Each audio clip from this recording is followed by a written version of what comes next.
Aqui há uns anos comecei a fazer um doutoramento em filosofia sobre a filosofia política em Itália nos anos 60 e 70, precisamente as correntes ligadas ao movimento operário, às reflexões acerca do movimento operário, nomeadamente o operaísmo e depois a autonomia, os movimentos sociais, o chamado Maio de 68, que durou 10 anos, italiano. E um pouco através dessa pesquisa acabei por ler bastante da teoria e da história dos movimentos que foram produzidos nessa altura, principalmente em Itália, que de facto durou 10 anos, é uma coisa extremamente densa, tanto a nível histórico, como político, como militante, no sentido tático e estratégico do que aconteceu ou não aconteceu, como filosófico também, ou teórico, ou conceitual, mas também em França e na Alemanha, e assim um bocado nesses sítios. E quando tinha justamente acabado essa tese a escrever, o meu amigo Ricardo Noronha convidou-me para escrever algo sobre o PREC. Eu fiquei naquela, de facto há cerca de 20 anos que eu não... Ou seja, li precisamente O Futuro Era Agora, um livro que é uma compilação de testemunhos, uma história oral do PREC, e tinha lido isso há 20 anos, e na altura tinha ficado enamorado do período e da situação toda, mas nunca mais tinha pegado naquilo um pouco, porque ao longo dos anos comecei a ter uma reação um pouco alérgica, não ao PREC, mas ao abrilismo, de certa maneira o abrilismo enquanto narrativa, fundadora do regime, enquanto poder constituinte, enquanto uma espécie de nostalgia que se pretende politizada, mas no fundo é extremamente despolitizada, e um bocado por isso eu acabei por me afastar. Sempre me espantou porque é que em Espanha, Itália, França, Grécia e outros sítios havia nos anos 90 e anos 2000 e isso tudo uma rede enorme, estruturada, de casas ocupadas, de movimentos autónomos, de bibliotecas, de editoras, de grande capacidade de mobilização, grande capacidade de tomar as ruas, mesmo movimentos, tipo, havia em Inglaterra um que se chamava Reclaim the Streets, havia em Itália uma série de outras coisas, de sindicalismo de base e autónomo, e porquê é que isso não existia em Portugal? Não é? E isso eu nunca consegui perceber muito bem, nunca me foi extremamente claro porque é que isso acontecia. Depois havia tantos pontos em comuns, culturais e históricos, até porque é que isso não existia cá. Porque é que ainda hoje é um bocadinho diferente, que existe um pouco mais, não é? Mas até 2010, todos nós que a esquerda extra-parlamentar eram uns aqui, outros ali, outros acolá, tipo, podiam às vezes gravitar numa espécie de espaço ambíguo à volta do bloco de esquerda, uma coisa assim, mas eram de facto muito minoritários. Outra coisa era, a minha tese era era em filosofia, não era em história, era porque é que estas correntes começavam por ser marxistas, mas acabavam por se tornar não necessariamente críticas do próprio marxismo, mas acabavam por inventar vários marxismos heterodoxos. Ou seja, estas correntes que surgem em Itália, em França, na Alemanha, sobretudo nestes 3 países, mas que têm expressões noutros sítios, têm expressões na Grécia, têm expressões na Escandinávia, ou seja, estas correntes que, a partir dos anos 60, e precisamente dessa insurreição global dos anos 60, se vêem face a expressões e problemáticas do capitalismo que não estavam previstas dentro daquilo que se tinha enquanto o marxismo ortodoxo e, portanto, vão à procura de um outro Marx. Era o Marx dos textos que não tinham sido publicados, dos Gondry que estão em cima da mesa e dos manuscritos político-filosóficos de 1844 e do 6º capítulo inédito do Capital. Ou seja, esse esforço que foi feito de ir olhar para um Marx que não era o Marx recompilado por um Engels, ou não era o Marx que tinha sido preparado enquanto vulgata pelo SPD alemão, ou que não era o Marx do soviético, não era o Marx enfim, já não me lembro todos os que é o Bernstein, não é? Bernstein também sistematizou. E uma coisa, não era isso, mas era um outro Marx. E a partir daí, em várias direções, por vezes opostas, estabelecem uma espécie de marxismos heterodoxos. Marxismos heterodoxos é não é exatamente a expressão adequada, porque soa aquelas tendências da nova esquerda que procuravam pegar num Marx e fundi-lo com outras correntes. Isto são mais assim, uma espécie de revisitações de ler o Marx muito perto da letra e de refundar algo que não era um marxismo, mas o que se chamam as coisas marxiano. Não é? Porque é que num sítio onde tinha tido uma experiência política tão forte, tão interessante, tão intensa, não tinha surgido uma teoria de Abril? Uma teoria de Abril, quando eu digo isto, uma teoria de Abril, há várias teorias de interpretação do PREC, do que é que aconteceu, como é que se processou, porque é que aconteceu, mas aqui uma teoria de Abril é algo diferente, que é, uma teoria de Abril seria, de certa maneira, como é que se sucede isto, em que há uma espécie de um movimento operário que tem poucas ou nenhumas instituições, todas elas são clandestinas, e que, no entanto, do dia para a noite consegue transformar um golpe de Estado numa revolução. Como é que surge isso, não é? Que, de facto, não há expressões institucionais dele e durante o PREC inteiro consegue virar isto tudo do avesso e expressar-se. Isto tudo, tipo, o que é que aconteceu ali que nos indica algo sobre o capitalismo naquele momento. Porque é que o capitalismo, nos anos 70, é capaz de produzir estas explosões tão repentinas, não é? Sem que esses operários tenham aquilo que no marxismo clássico se apresentava enquanto as instituições capazes de trabalhar a consciência de classe. O que é que acontece que faz com que essa consciência de classe não chegue através de, vamos lá nós, e aos panfletos, não sei o quê, mas exploda assim, dessa maneira. E depois, o que é que acontece também para isso, tão depressa como surgiu, ter de certa maneira, eu não direi desaparecido, mas o que é que aconteceu para que depois essa experiência tão baixa de auto-organização e de insurreição acabe por eclipsar-se e sobrar pouco dela. Ou seja, anos 60 e 70 intensos, houve em inúmeros sítios, desses países desses todos. E foram derrotados como foram derrotados, foi derrotado o PREC e tudo isso. Mas persistiram. Porque, imagina, ainda hoje em Itália, nos últimos 10 anos, talvez, com muito melhor força, mas até, imagina, fiz Erasmus em Itália quando tinha, em 2005, 2006, e havia instituições fortes, uma esquerda extraparlamentar extremamente forte, que era herdeira, não era herdeira, havia uma continuidade desde 56 até ali, havia uma espécie de continuidade, transformando-se, tendo mais força, tendo menos força. E isso não era só, ou seja, não eram só forças políticas, eram espaços de encontro e de influência cultural extremamente vastos, que depois se ramificavam nas artes, na filosofia, mesmo no cinema, na cultura, e chegavam a conseguir determinar um calendário político, e foi, de certa maneira, isto que me levou a pegar nos textos e na descrição dos eventos do PREC. O que é que me surgiu primeiro interessante?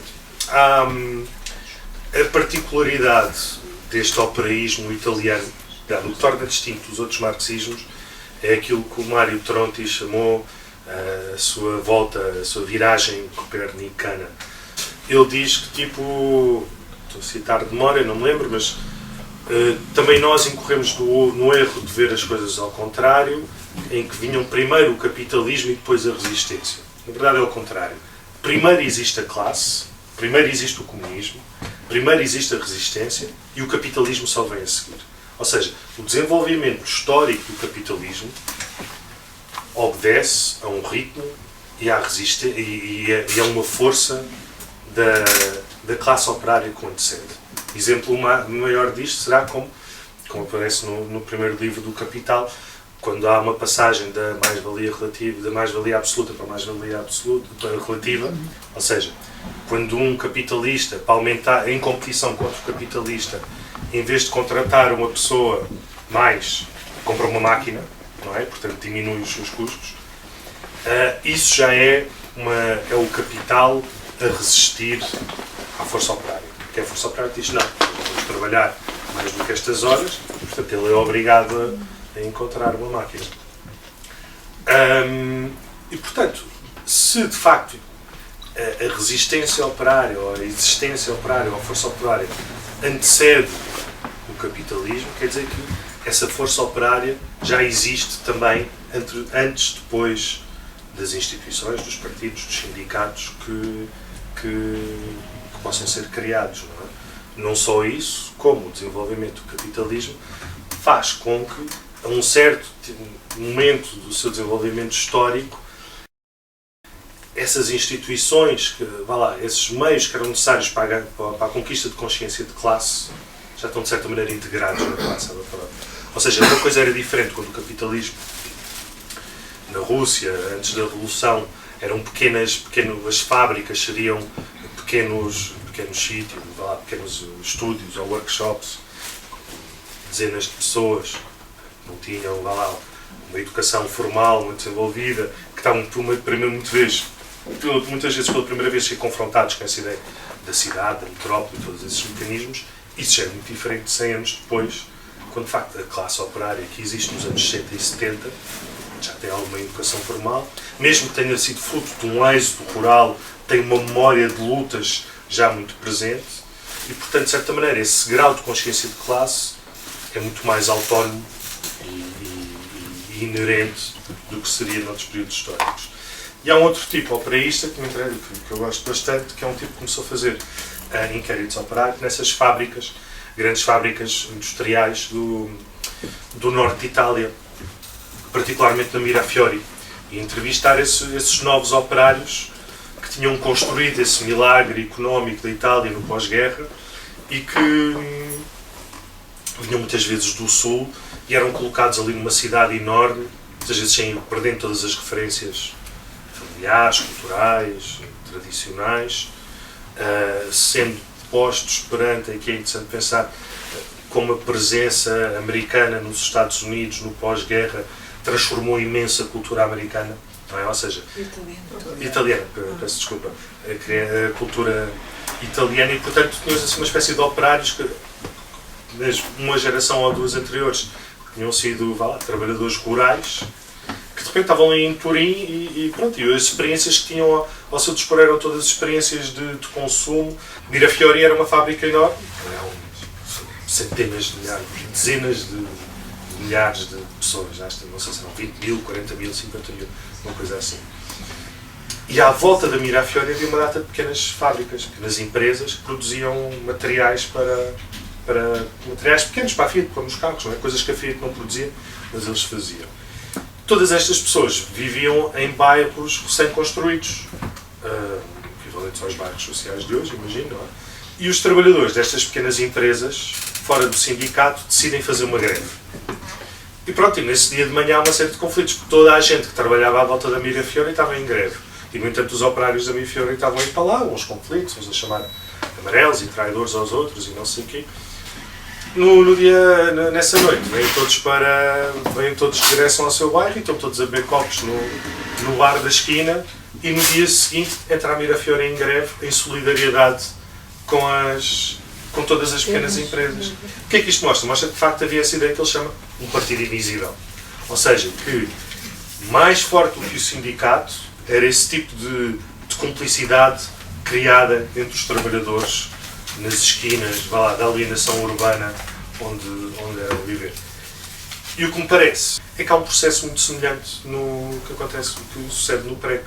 Ou seja, que há a recomposição, o fulgor industrial dos anos 50 e 60 cria essa cintura industrial de Lisboa, feita de um êxodo rural que transporta consigo uma certa memória das lutas rurais. Há um texto do Pacheco Pereira sobre o banditismo no Alentejo, nas décadas anteriores, e nas tradições desse banditismo social, ao que fala o Hobsbawm num outro livro. E de certa maneira, mesmo que não haja a memória dessa luta, mesmo que não tenham sido as mesmas pessoas, não é? Há um bocado de memória familiar ou memória de condição que tem essa ideia de que de facto a luta não tem de ser só representativa ou não sei o que, não é? E que de certa maneira é esse proletariado, é esse partido invisível que, quando acontece o 25 de Abril, transforma o 25 de Abril em revolução. facto, mas porquê é que estas experiências do PREC não se transformam, não deixam um lastro, não é? Ou seja, se nós vimos que, por exemplo, o Maio de 68 e o que eu conheço melhor em Itália, o que é que esta ideia de autonomia italiana, pronto, e foi um movimento extremamente extenso, nos seus pontos mais altos teve, pronto, quase que tomou Roma, Milão. O que eles tentaram foi chegar mesmo a uma altura de pré-guerra civil, onde de facto, pronto, instalasse um confronto entre o objetivo dessa autonomia era forçar uma situação de confronto onde o PCI fosse obrigado a tomar um lado e de certa maneira iniciasse ali, sim, pronto, o colapso da soberania do Estado italiano, que depois iria permitir que esse proletariado tomasse o poder. Ora, nenhum dessas experiências francesas ou italiana conseguiu aquilo que de facto se conseguiu em Portugal, que é de facto haver uma interrupção da soberania, haver um momento onde não era claro quem é que conseguia mandar, quem é que tinha o monopólio da violência, não é? Como é que essa experiência tão radical não deixa um lastro depois? Ora, podemos ver precisamente, a resposta pode estar pressuposta precisamente por ter ido tão longe, não é? Por ter chegado ali à beira do precipício e pensar, bom, e agora como é que se pensou, bom, de facto, talvez não seja a melhor opção, ou se tenha recuado, não é? Há outra que é, de certa maneira, o facto, e que torna muito diferente desses países, é que, não obstante já houvesse uma militância organizada pré-25 de Abril, ela era organizada para funcionar sob condições repressivas muito fortes. E, portanto, há uma espécie de aprendizagem coletiva que é feita na rua, que é feita nas manifestações, que é feita nas fábricas, que é feita na organização em vários coletivos e comissões de trabalhadores e comissões de ocupação, que cá não tinha sido feita antes, não é? Ou que não houve oportunidade de a fazer. Precisamente em Itália havia essa coisa, tipo aquilo que eles chamavam, neste movimento da autonomia havia duas vertentes que não eram claras, eles chamavam autonomia operária organizada e autonomia criativa. A autonomia operária organizada era uma rede de partidos, sindicatos de base e comissões de trabalhadores que existiam um pouco por todo o território nacional e que almejavam criar um grande partido da autonomia, sendo que depois cada realidade local tinha os seus interesses. Os de Roma, dado que tinha uma componente mais, de lumpen proletariado urbano, apostavam mais numa construção de contrapoder, enquanto os de Génova, não sei o quê, tinham uma vertente mais... Agora não me lembro especificamente quais eram as coisas, mas havia muita diferença disto. E depois havia aquilo que eles chamavam de autonomia operária e criativa, que tinha a ver mais com coletivos de contra-informação, artísticos, ocupações, tinha mais a ver com a vivência contracultural, hippie, ou o que seja, dos anos 60 e 70. Portanto, as fronteiras entre uns e outros não eram totalmente claras. Mas dentro daí havia uma espécie de escola de militância, porque era possível uma pessoa, ou seja, passar a sua vida toda dentro destas práticas ao longo de 10 anos. Ocupar a casa ali, depois a manifestação ali, depois há a coisa de lutar armada lá, todas essas coisas. Portugal, não houve espaço para isso. O espaço para isso não era para experimentarmos todas as coisas muito giras, não sei, mas era para desenvolver uma linguagem autónoma do momento. Sem estarmos a recorrer a importar ideias mais daqui, ou ideias mais de lá, mais anarquistas, ou o que seja. Um exemplo disto eu lembro quando estive aqui a assistir à vossa discussão sobre o 7 de Fevereiro. Sobre o 7 de Fevereiro. A mim foi curioso perceber que não... Ou seja, às tantas vezes a pergunta se tinham pensado, não sei se te recordas, se tinham pensado algum tipo de resistência, tipo se a polícia não os deixasse passar, ou se o exército tinham pensado algum tipo de forma de resistência, não é? E o Mário também respondeu-me naquela, mas a luta armada não era o que faria mais sentido nessa ocasião. E para mim foi bastante interessante pensar, porque eu não estava a falar de luta armada. Ou seja, a questão o que é? É que para nós ali envolvidos naquele momento, ou seja, era o que era lógico pensar, não estou aqui a dizer que as pessoas, não é nada disto, era o que era possível pensar naquele momento. Não era possível pensar um conceito de violência que não fosse ou o pacifismo, ou, vá lá, ou a sujeição à violência dos outros, ou, por outro lado, a luta armada clandestina. A resistência. Sim, militar e não sei o quê. Não. O que seria interessante, vá lá, se o PREC tivesse tido um tempo, ou se estas coisas tivessem um tempo, teriam desenvolvido as suas próprias formas de violência revolucionária. Não tem de ser, vá lá, nem a violência do soldado, nem o pacifismo do outro. De novo, em Itália havia eu falo muito de Itália, mas é porque eu conheço, eu conheço mesmo bem. Havia aquilo que eles chamavam ilegalidade de massas. Legalidade de massas, havia depois também coisas muito famosas de luta armada, como as Brigadas Vermelhas e muitas coisas antes e depois das Brigadas Vermelhas, que eles chamavam ilegalidade de massa. Há um exemplo muito bom disto, que era uma coisa que eles faziam em Pádua, em que faziam uma espécie de, não me lembro exatamente o nome que eles davam, mas faziam uma coisa que era tipo, havia um bairro proletário, que tinha 2 ou 3 entradas. Eles iam lá e barricavam essas 2 ou 3 entradas. Pronto, antes que a polícia conseguisse entrar lá para dentro e dar uma coisa.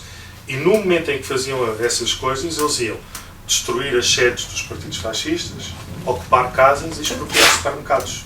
Tinha essa coisa que era o exproprio popular, em que entravam lá 50 militantes, pegavam o que conseguiam, que era muita coisa, e traziam e depois distribuíam na praça principal do tal bairro. Ou seja, isto sim, era uma forma de violência. Que é isso, que não é nem andar aos tiros de cara tapada e clandestinos, nem outras coisas, não é? Ou seja, é este tipo de práticas que não houve tempo cá para fazer. Relativamente à outra questão, que era isso, porque é que não surge uma teoria de Abril? Porque é que, hegemonicamente, não obstante as variâncias ideológicas, estéticas e não sei o quê, toda a arte, cultura, política, mainstream, vá lá, é tão xoxa, pacificadora, tão ligada à ideia do Estado, que de facto a ideia do Estado é educar as pessoas, e estas teorias que a mim me interessaram, do operaísmo, ou do situacionismo, ou não sei o quê, são, sei lá, seriam as expressões marxizantes, ou politizadas, ou comunistas, dessa ideia de ruptura e de antagonismo, não é? Porquê é que isso não surge cá? E, de certa maneira, a maneira que eu encontrei de tentar explicar isso, ou tentar encontrar uma resposta para essa pergunta, foi perceber exatamente, olhar para aquilo que... para a classe dos intelectuais. Não é só dos intelectuais, das pessoas que escreveram estes livros, ou que trabalham em livrarias, ou que têm editoras, ou que militam em algum sítio, de certa maneira é toda a gente que tem um trabalho intelectual, não é? Dos advogados, aos médicos, etc. E de certa maneira, como é que essa classe surge no capitalismo e que lugar é que ocupa no capitalismo? É interessante que, de certa maneira, a ideia de uma classe universal, que os seus interesses são os interesses de todos, que é, de certa maneira, a justificação que o Marx vai encontrar para que, de facto, o proletariado não só tivesse um lugar ali no esquema das coisas que lhe permitiria tomar o poder, mas também tinha legitimidade, não é? De certa maneira, o interesse do proletário, por ser um interesse instituído e não um interesse de classe, não um interesse individual, era um interesse de todos, era um interesse universal. É interessante, porque o Marx, ao buscar isto ao Hegel, que diz que, de facto, esta emergente classe intelectual, do qual o Hegel seria, o Hegel e todos estes filósofos alemães seriam as primeiras expoentes, que esta classe intelectual era a primeira classe universal. Não é? Ora, o que é que acontece? Acontece que, de certa maneira, ao longo do século XX, ao longo do século XIX e depois do século XX, esta classe vai perder de importância. E é precisamente nos anos 60 e 70 que ela começa a proletarizar-se muito a sério. Primeiro, porque é aí mais ou menos com o acesso à universidade, isto é uma coisa muito rarefeita. Primeiro há a educação secundária, não sei o quê. Por isso, em Itália eles começam a ter operários que já têm o 12º ano, ou o equivalente, ou seja, que já têm a instrução e isso tudo. Há uma espécie de, com os inícios da maquinização, de certa maneira, com as transformações do capitalismo na sociedade de consumo, a figura do intelectual começa de facto a perder relevância, e não é só perder relevância no sentido de empregabilidade ou de viabilidade financeira, ou de promessa de carreira, a própria ideia de cultura enquanto esta coisa emancipatória, não sei o que, começa de facto a perder. Já tinha perdido antes com as vanguardas artísticas, o Dada e esse surrealismo, isso, mas de facto ali começa a perder caixa cultural e a sua missão civilizadora esgota-se, não é? E todos estes intelectuais, de certa maneira, vieram pegar, pronto, não só os mais famosos, tipo o Adorno, o Debord e o Negri, mas todo o batalhão de gente que se juntava a pensar estas coisas, de facto, encontrava ali, tipo, é na crise disso que surgem estas teorias revolucionárias que não deixavam de pé a ideia de progresso ou a ideia de coisa. É, de facto, uma crítica do capitalismo enquanto não só um sistema económico, mas toda uma realidade. O capitalismo deixa de ser só um sistema económico para se tornar algo ontológico, algo que um domínio totalizante sobre a sociedade, onde há antagonismo. Mas antes esse antagonismo era quem é que ia controlar o progresso, quem é que ia controlar a tecnologia, quem é que ia controlar a riqueza e a cultura. Agora não, é tipo tecnologia, progresso, riqueza e cultura, já são, de certa maneira, coisas que é muito difícil distinguir do capitalismo, não é? Ora, o que é que acontece? Em Portugal há uma afirmação muito tardia da burguesia, se é que alguma vez houve, enquanto classe, não é? Ou seja, não quer dizer, obviamente, burgueses. E há, obviamente, uma cultura pequena ou burguesa. Mas burguesia, nesse sentido, em que havia, de espécie, uma missão, uma burguesia que acreditava em si própria, de boa fé, enquanto missão civilizacional, enquanto, vá lá, desconstrução dos mitos, do poder, isso tudo. Isso é muito tardio. E isso só sucede, só tem a oportunidade, de facto, de se afirmar no 25 de Abril. E, portanto, de certa maneira, só no 25 de Abril é um bocado em contraciclo, que é onde nos outros sítios, onde a ideia de cultura e disso tudo já estava, de certa maneira, a cair. 25 de Abril é que, finalmente, uma nova classe média urbana, progressista, liberal nos costumes, socialista no sentido mais arruado e ligeiro da palavra, tem a oportunidade de se afirmar e criar uma escola. Portanto, de certa maneira, criar-se uma espécie de contraciclo onde, de facto, pronto, não faz sentido estar a pensar nestes termos de agora fazer uma, como dizia o Marx, uma crítica total de tudo o que existe, não é? Ora, isto acaba por não... Pronto, isso explica porque é que não surgiram as coisas, mas também não acaba por não explicar porque é que este partido invisível do PREC sai derrotado.